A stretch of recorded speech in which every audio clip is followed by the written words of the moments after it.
ومسجل حتى الان 151 هدف، منهم يعني اهداف في هذا الملعب. وهو اللي بيسجل جاريث بيل، هو اللي بيسجل من الركنيه بعد 7 دقائق. البدايه ناريه، وجاريث بيل اللاعب المتألق الحقيقه في الاربع مباريات الاخيره سجل 8 اهداف، 12 هدف يبقوا 13 وهدف بعد 7 دقائق. جاريث بيل بضربه راسيه رائعه رائعه رائعه بعد ما كان سجل هاتريك في مرمى الديكور وسجل رباعيه في مرمى رايو فايكانو. الحوارات مستمره ولكن المتعه حاضره، لان الهدف الاول بعد 7 دقائق من الركنيه اتلعبت الكره من توني كروس على القائم الاول. وهنا بقى الرقابه الغائبه من سيرخيو الفاريز. وبص شوف جاريث بيل، يا ولد يا ولد يا ولد، اهداف البي بي سي تتوالى. وهنا عن طريق بيل ترنتل 2002 هي بطولاته، ولكن يبحث عن اولى بطولاته كمدرب بقى للنادي الملكي. المدرب زين الدين زيدان اللي بيحاول امامنا هو بنزيما الى كريستيانو رونالدو، بتعنده بتعكسه لكن يضعها في المره. هذه الكره بقى يضعها هذه المره ويضعها في المرمى. واحمد الدوابشه الطفل الفلسطيني اللي من رام الله اللي بيتمنى لقاء النجم رونالدو اكيد هيحتفل بهذا الهدف. كريستيانو رونالدو يسجل بعد ما عندته كتير ويسجل هدفه رقم 15 في هذه المباراه التي تبدو نزهه، تبدو امام هذه الجماهير النهارده فرصه للمتابعه والاستمتاع والامتاع.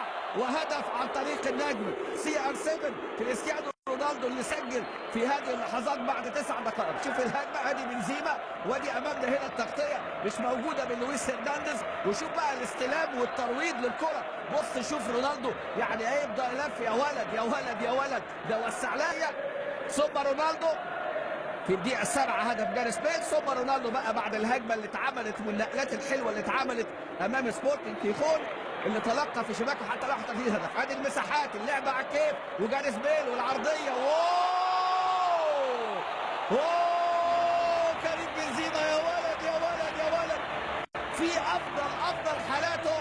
وكما نعلم النجم الفرنسي زيدان واصوله الجزائريه، وبنزيما الفرنسي واصوله الجزائريه، كان اداله الشحنه واداله الدفعه ويسجل امامنا هنا في هذه اللحظات 260 هدف. تخيلوا حضراتكم من بدايه موسم 2013-2014 مسجلينها البي بي سي. النهارده بيل في الدقيقه 7، رونالدو في الدقيقه 9، وكريم بنزيما من العرضيه النموذجيه المثاليه عادت رونالدو لكن لقت بنزيما بالوضع طائره. الحاجات الحلوه، الحاجات بتاعت زيدان. لكن هذه المره هو كريم بنزيما يشاركوا مع الفريق. يعني اسماء كثيره الحقيقه مرشحه منها كافاني ويدخل في الصدقه كروس. لكن نشوف الهجمه، كارفاخال عمل العرضيه المثاليه. رونالدو كل الطرق تؤدي الى مرمى سبورتنج كيخون، لان في لقاء اليوم البي بي سي حدث ولا حرج. الهدف الثاني لرونالدو والرابع في اللقاء لريال مدريد بعد مرور 18 دقيقه. هذه المره كارفاخال يصنع ورونالدو يسجل في هذه الكره في دفاع غائب تماما. لويس هرنانديز وميري واسماعيل لوبيز وكل اللاعبين حتى الان سبورتنج كيخون يعني مش قادرين يقفوا على رجلهم في اللقاء. ادي امامنا الكره العرضيه، وبص شوف يا عيني على التمريره من كارفاخال على الارض رايحه ازاي. اللمسه بس، اللمسه المره دي، ولمسه لمسه CR7، لمسه كريستيانو. رغم الاربع اهداف لكن الريال يعني يواصل الاداء بجديه ورغبه في المزيد وطموح بطل. لمسه على طول، اسكو عدى، اسكو يا ولد يا ولد لبنزيما. خلص يا راجل باللمسه، خلص باللمسه. لكن لمسه والثانيه والاستعراض بدا، الحفله بدات، الشو بدا هنا في هذه الليله. ادي لمسه اسكو الاسيست الجميل، وكريم بنزيما يسجل هدفه رقم 16 عشان يبقى مع رونالدو في قمه الهدافين. لكن تمريره اسكو تمريره لوحدها قصه وحكايه وروايه. ولكن امامنا هنا لمسه بنزيما عشان نعود مره اخرى الى التسجيل في الدقيقه 41 عن طريق بنزيما. بص اللعب باريحيه، مفيش رقابه. الثلاثه بتوع وسط الملعب غايبين تماما والمدافعين.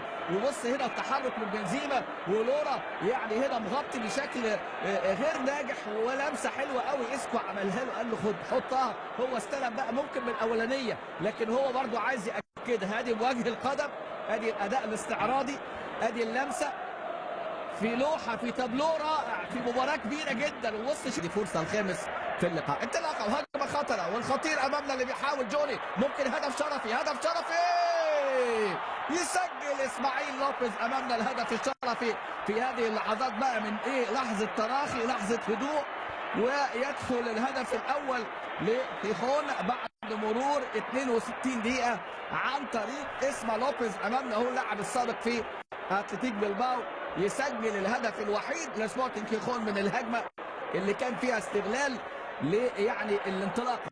ادي امامنا انطلاقه من جانب اللاعب جوني وعرضيه حلوه الحقيقه للظهير اللي مكمل هنا في اللقطه وضعها الحقيقه اللاعب امامنا هو اللاعب اسما لوبيز، حطها حلوه قوي